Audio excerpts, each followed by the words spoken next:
For me, it's really important yung well-being and yung feeling of belongingness nila sa Yeah. company.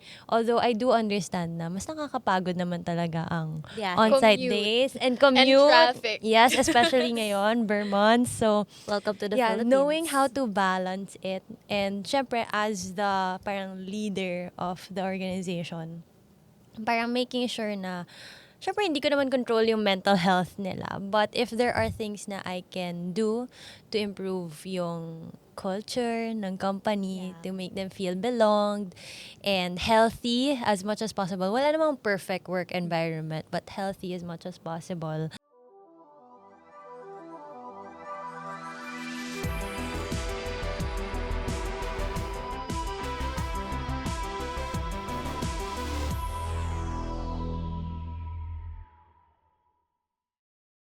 Hi guys, welcome to Kaka Computer Podcast, where tech meets wit and wisdom. And for today's episode, we'll be talking about freelancing, burnout, and remote work reality check. So, hi guys, I'm Micah, and with me is My name is Dea. Hi, I'm Jules, and Sophie from Sophie AI. perfect. Ayan. So, okay. I'm a bit nervous. It's my first time doing a podcast and it's recorded, but yeah. So a bit of a background for me. I did freelancing before, 2020 up until 2022, and then I shifted to corporate work and then tech. So medyo pasok sa banga sa akin yung yung Okay. questions natin for today. So, how about you, Dea? So ako naman, I've been freelancing for 4 or 5 years now.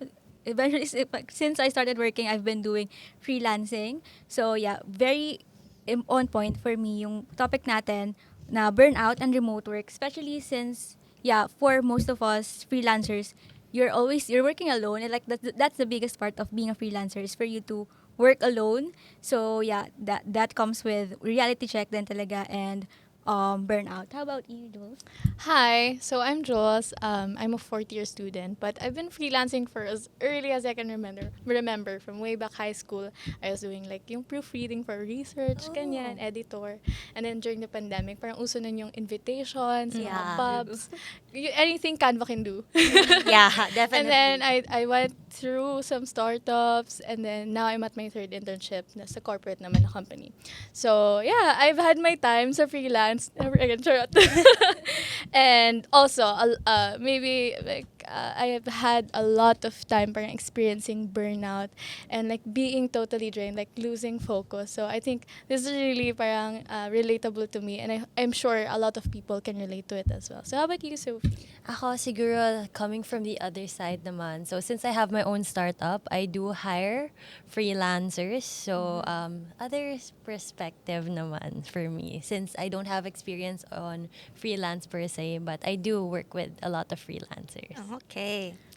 So, okay, let's try to proceed with the question. So, first, is freelancing more financially stable than corporate work now?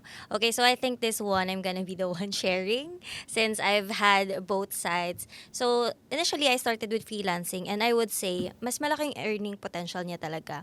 Like, as a student, I think I was third year, fourth year no, nung nag-start ako. Tapos, I was already earning 35 for like my first client. And then, I had multiple clients, ganyan. So, like, nadagdagan pa siya. And financially wise, I didn't come from money. So, I really was able to, like, earn a lot of money doing freelance. Now, after graduating, I actually went to corporate. So, I started working with an audit firm. And to be honest, yung difference ng income is actually very high. But in terms of stability kasi, I think it's gonna be stable if you're a freelancer, lalo kapag kaya mong gawin yung sarili mo na very marketable, you have the necessary skills na talagang kailangan and in demand siya for your clients. But on the other perspective naman, I would say very stable din sa corporate. But it's really dependent on you kung paano mag-grow yung career mo, how can you shift through different or varying industries, ganyan. Pero hindi rin kasi siya as in a safety net at all times kasi especially nowadays at the digital age. So marami ng mga nagiging redundancy. I mean, I've heard stories and chikas from people in the industry ganyan na since redundant na yung role, they have to lay off people. So ano rin, kumbaga, it's really dependent and subjective on the people. Like, kayo ba guys? What's your take on this one? For me kasi, freelancing parang it can be unstable, pero so is every business kasi. May malakas, may mahina talaga. So it all depends on how you learn and how you market yourself, as you've said. For me, I've had my 0 days talaga na I've lost clients. Pero yun kasi, pero it also happens in business and it can also happen in any other job. So it all really, for me, it depends on how you carry yourself and your emotions. For me, when I lost my clients, it's also the time na I experienced so much burnout. Kasi freelancing is thinking always about how you take care of your clients as well as taking care of your setup of your business. Kasi freelancing is a business. Let's be like that. That's it. Freelancing is a business. So is it more stable than corporate job? For me, it can be. Kagaya na sinabi mo, you need to learn how to market yourself. And me, I'm in marketing. So, ang dami. Like, I'm only 23, pero yung mga nakaka-work ko, they're like 19, 17. And they're like, I'm Gen Z, pero like, they're the next level Gen Z. Yeah. They know everything. And nandun din yung fear na baka mapalitan ako or baka hindi ako makasabay sa younger people. Pero, kaya nga kailangan mo laging mag-upskill. Kailangan mo laging matuto. And that also for me, dun din pumasok yung help ng technology. Yeah. Kasi it really helped me understand marketing more and leverage myself, position myself as an expert when it comes to marketing and social media. Yeah, how about you, Jules? So I think this really depends on a person's lifestyle. Yeah. So for me, I can't parang I have classes. So there are times that I can't attend to the work. And then I also have like my org, which is AWS User Group and CloudTub, which is a non-negotiable. Like I love my org. So another factor to that talaga, a factor to that talaga yung lifestyle mo of how much time can you put in to be financially stable. So, for example, your full-time work is freelancing. Of course, financially stable ka kasi you don't have classes or you don't have anything else to attend to. So, it's really up to the scheduled or how much time you're putting in one single thing or one client. So, that's my answer to that. Yeah. So for me, same, you have to really treat it as a business because you have to always be relevant. So same sa negosyo naman, 'di ba? There are days na wala kang benta. So Yeah. there are days na mawawalan ka ng clients, and that's part of it. So I don't think it's more stable, but if you can swallow that risk and you are able to put in the time and prioritize it talaga, it can be profitable. Yeah. But not stable. Kasi sa business, 'di ba, walang stable. So with freelancing, kung naging complacent ka, para ka rin naging complacent sa business mo, Yeah. mamamatay siya. You have to constantly innovate, constantly find the new trend, and constantly upskill for freelancers. Yun. Yeah. So, okay, since aware naman tayo na freelancing, syempre, you have to work from home. So, are remote jobs making people lonelier and more burned out? So, okay, sa perspective ko, one of the reasons then why I did shift from freelancing to corporate is actually, since I'm an extroverted person, I really like socializing. Yes. So, I would say it did. Kasi, I mean, alongside with the pandemic, kasi pandemic ako nag-start mag-freelance, parang nakulong talaga ako kasi. So, like, I wanted to go out and it's really a toll to my mental health. And just to put it out there, I do have mental health challenges. I have GAD and I have depression, so yun. So, it was some of the attributes that I had while freelancing and why I decided to shift to corporate. Yeah. For me naman, for me kasi I'm a huge introvert, pero I went through like burnout din. I went to therapy for it kasi medyo malala yung naging mental health challenge for me of working because I was also living alone. So and then Oh. working remote and yung as a freelancer or remote worker, kailangan solo ka. Like you need to really know how to manage yourself. So parang nawala din for me yung like emotional support nga. And it was also like after college then. When you're college, you have support system of your friends na Yeah. same kayo ng level, ng struggles eh. So, yes, it did. It could make you feel lonelier, pero that's also why yung podcasts na ganito and communities are really, really helpful. Yeah. For me nun, parang since mag-isa lang ako, wala akong sense of community. What helped me was listening to podcasts, listening to other freelancers, and understanding their perspective. And doon, parang lumalawak yung understanding ko din of the outside world. Kasi nga, Yes. nasa bahay ka lang.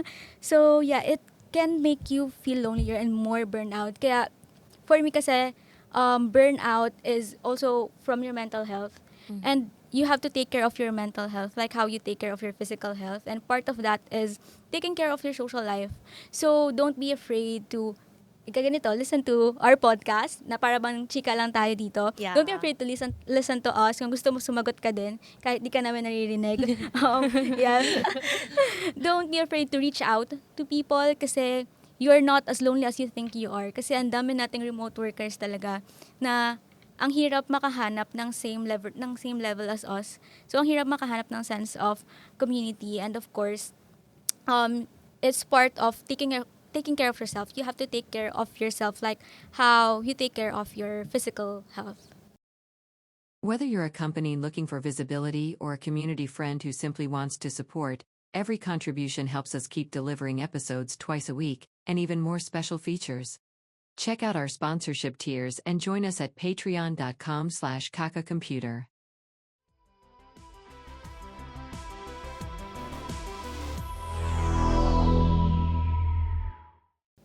So for me naman, one of the places I worked at was parang registered in Singapore, and I was the only person in the Philippines na working for their company.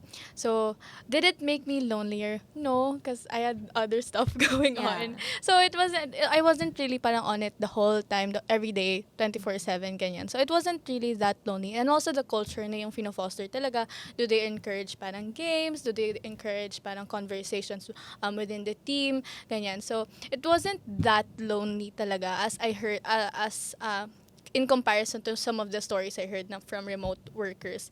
But it definitely made me feel burned out kasi I couldn't check out. So for example, my desk is like right in front of my bed.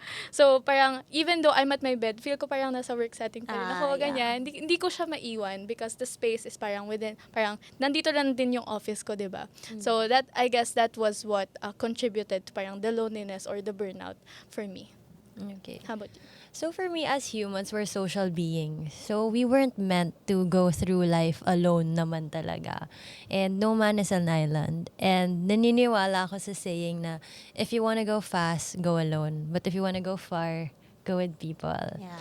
And as someone who has her own company, so sa Sophie AI, hybrid setup kami. So there are times na napapansin ko, yung mga once a week lang pumapasok, medyo nafe-feel ko sometimes na, well, wala naman silang sinasabi, pero sometimes, di ba, as women, may intuition tayo. So parang lately, I've been encouraging more on-site days. Oh no, makakancel na ako dito. Hindi naman. Makakancel dito. Kasi parang for me, it's really important yung well-being and yung feeling of belongingness nila Yeah. sa company. Although I do understand na mas nakakapagod naman talaga ang Yeah. on-site Commute. days and commute. And traffic. Yes, especially ngayon, Vermont. So, Welcome to the yeah, Philippines. knowing how to balance it. And syempre, as the parang leader of the organization, parang making sure na, syempre, hindi ko naman control yung mental health nila. But if there are things na I can do to improve yung culture ng company, Yeah. to make them feel belonged and healthy as much as possible. Wala namang perfect work environment, but healthy as much as possible. A lot of times that means more on-site days rin.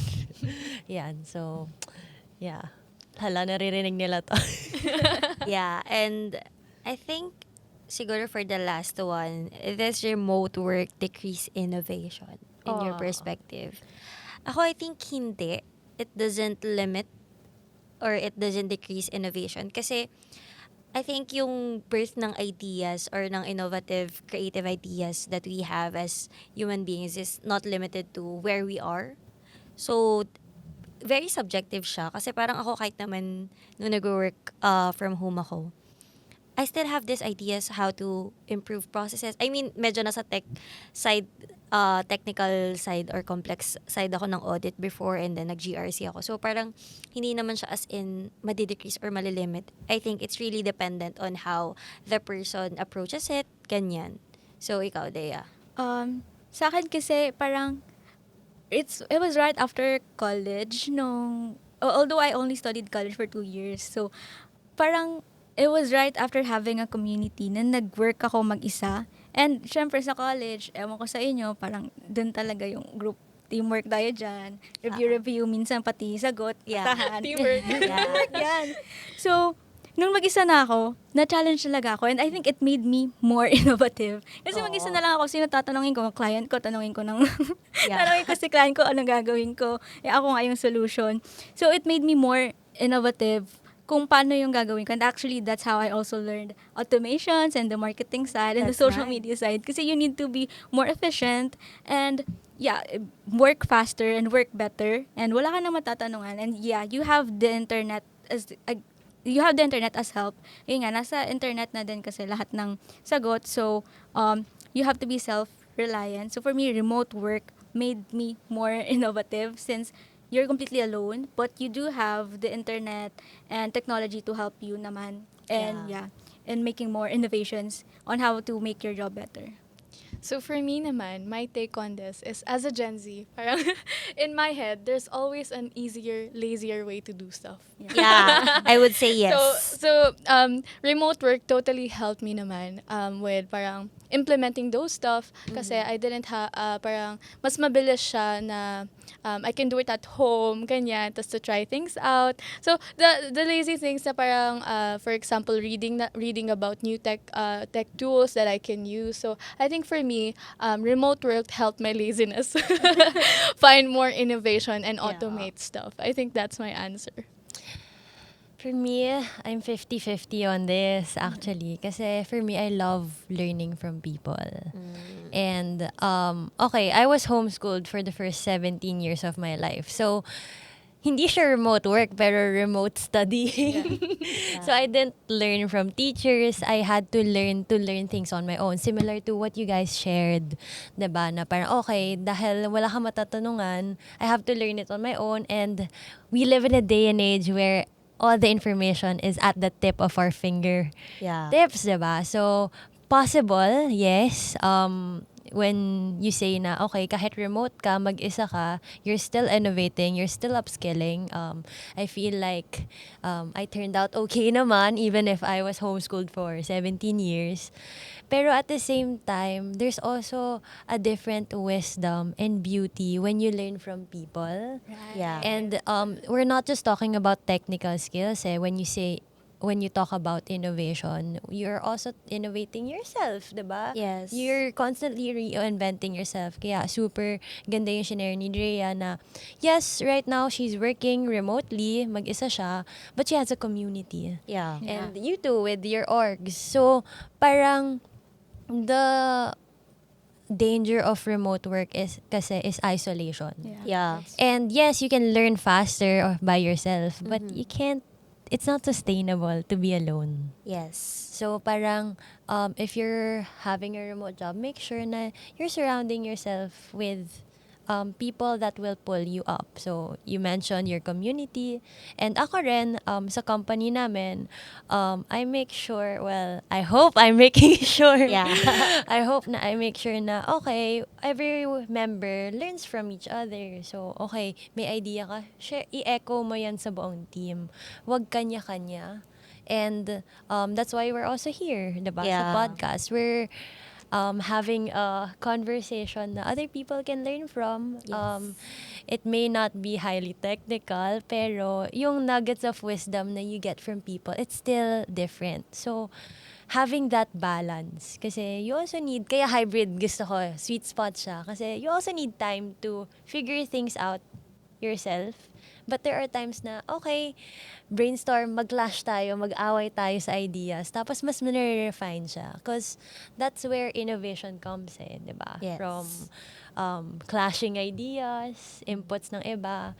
Masaya mag-brainstorm na grupo kayo. Tapos building on top of each other. Yun. Yeah. Diba? I mean, yung mga ganitong conversations, masaya siyang ginagawa because we get to learn and we get to teach other people, not like as in a classroom setup, but something that we do experience in life. And siguro one of the things na laging nasasabi sa akin or nakikita ko minsan is, experience is the best teacher. But at the same time, learning from other people is very important. Yeah, cause experience, it's a good teacher, but it's expensive. Yeah. Time mo, resources mo, masakit siya. I mean, lahat naman tayo may experience, di ba?